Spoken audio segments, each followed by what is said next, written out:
Ouais, je traite deux sujets dans cette vidéo, c'est assez technique. D'ailleurs, j'ai pas beaucoup de batterie, je viens d'être averti. Euh, Ils sont très très légèrement connectés, mais en fait très beaucoup légèrement. Ils sont pas connectés, on peut les.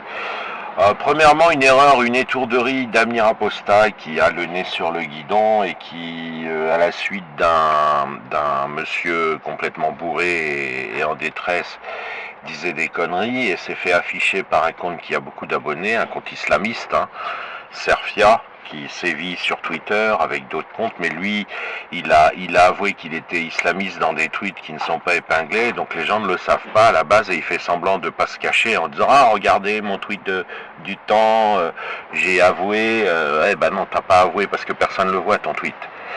Je parle de Serfia, hein, je parle du compte Serfia. Donc c'est un arnaqueur islamiste, c'est un dangereux compte, il devrait être fermé par les autorités si elles savaient, mais elles ne savent pas tout. Et donc il a fait comme Sefraoui a fait avec Samuel Paty, il l'affiche en train de dire des conneries pour qu'un maximum de gens le voient, pour augmenter les probabilités qu'il soit décapité, égorgé par l'islam. Donc c'est très grave. Serfia commandite un assassinat, judiciairement c'est comme ça que ça doit être qualifié, pas autrement.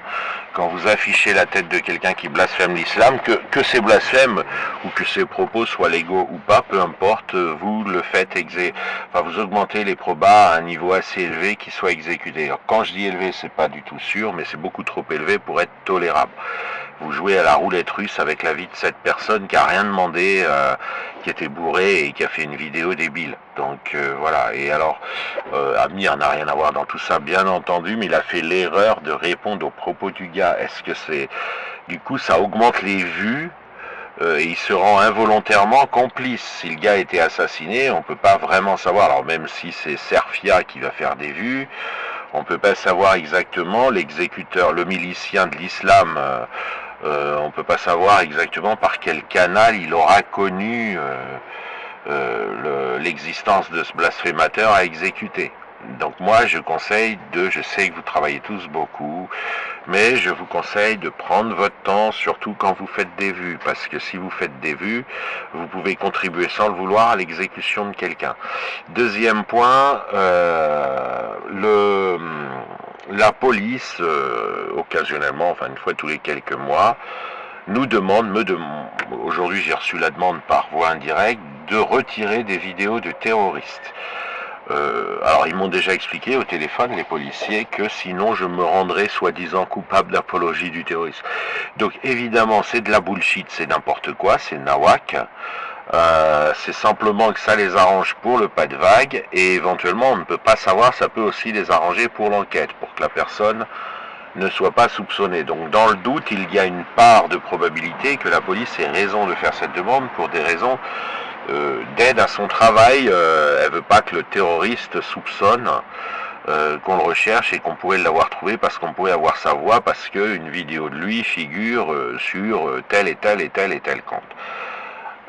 Sauf que, bon, a priori, moi je vais prendre par exemple mon compte Shadowban d'archives où je fais 15 vues par tweet dans les grands jours. Il y a quand même très peu de probas que un terroriste s'aperçoive qu'il est poursuivi en passant par mon compte. Mais peu importe. Il y en a qui font plus de vues. Mais j'aime pas ça. Je trouve ça très très malsain et très insidieux. La Suède est coupable de complicité d'assassinat de Salwan Momika. Encore une fois, c'est comme ça qu'il faut le dire. Le gouvernement suédois savait qu'en retirant sa protection, il serait exécuté dans les 48 heures. Ça n'a pas loupé, il a été exécuté dans les 48 heures. Dès lors que vous savez quelque chose, que vous savez qu'un assassinat sera commis, si vous ne l'empêchez pas, et surtout si vous êtes un gouvernement, vous êtes co-coupable de cet assassinat. La Suède est donc un assassin. Elle a co-participé à l'assassinat de Salwan Monika, faut le dire. Ensuite, les vidéos de terroristes qu'on poste évidemment pour dénoncer le crime contre l'humanité qu'est l'islam, ces vidéos-là sont aussi en partie nos assurances vie. Si tout reste silencieux et caché sous le tapis, on est moins en sécurité. Quand on a un étalage, au moment où la mafia islam souhaite vous exécuter, elle va faire un petit tour quand même pour voir si elle va pas en vous exécutant, vous donner de l'audience. Et elle n'a pas forcément envie de vous donner de l'audience. Vous voyez, donc c'est nos assurances vie, c'est nos assurances qu'on dit vraies aussi. Je veux dire, si la police, à chaque fois qu'on dénonce des terroristes et qu'on montre qu'ils existent bien au peuple, nous demande d'enlever, hein, à supposer qu'elle le ferait systématiquement, ce qui n'est pas le cas, la plupart du temps elle ne les voit pas les vidéos, mais bah, ça veut dire que ça se réglerait en douce, en douce. Or, comment ça se règle en douce en Occident? Bah, je vais être très simple. L'Occident ne s'est pas converti à l'islam, mais les gouvernements occidentaux ont décidé d'aider l'islam à interdire le blasphème de l'islam, parce que sinon ça fait des morts. Alors l'islam condamne à mort les gens qui blasphèment l'islam et les exécute bien, effectivement, il n'y a pas d'exception, quasiment pas. Ça fait énormément chier les services occidentaux de protéger quelqu'un. Et donc s'ils peuvent le laisser se faire exécuter sans que ça s'ébruite, ils en profitent. Donc sachez que vous avez contre vous des gens qui sont pas ultra mal intentionnés, ils vous détestent pas, mais ce serait pas inutile pour eux que ça leur ôterait une corvée, on va dire, que vous soyez exécuté, parce qu'ils ne savent pas comment résoudre le problème de l'islam. Ils n'ont toujours pas compris qu'il suffit de l'interdire et que c'est faisable.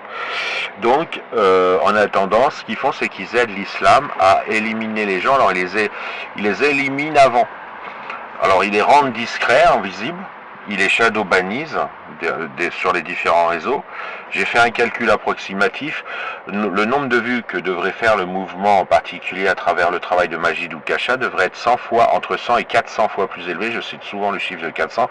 Ça pourrait même être plus, entre 100 et 400 fois plus de vues. Il faut savoir qu'en 10 ans, Majid Oukacha a fait moins de vues que une vidéo lambda de prédication islamique qui dure 30 secondes et qui rappelle qu'il faut se voiler. C'est donc incroyable. On n'est pas seulement, comment dire, réduit au silence par l'islam, mais on a une... Et ça devrait cesser, ça. On a une complicité des antennes et des agences occidentales, ça les arrange, voilà. Pas de vague. Pas de vague, donc obéissez à l'islam, ça nous évitera de vous placardiser ou de vous mettre en prison avec des motifs divers et variés, tout parfaitement farfelus, genre de l'islamophobie, n'importe quoi. Enfin, ils savent inventer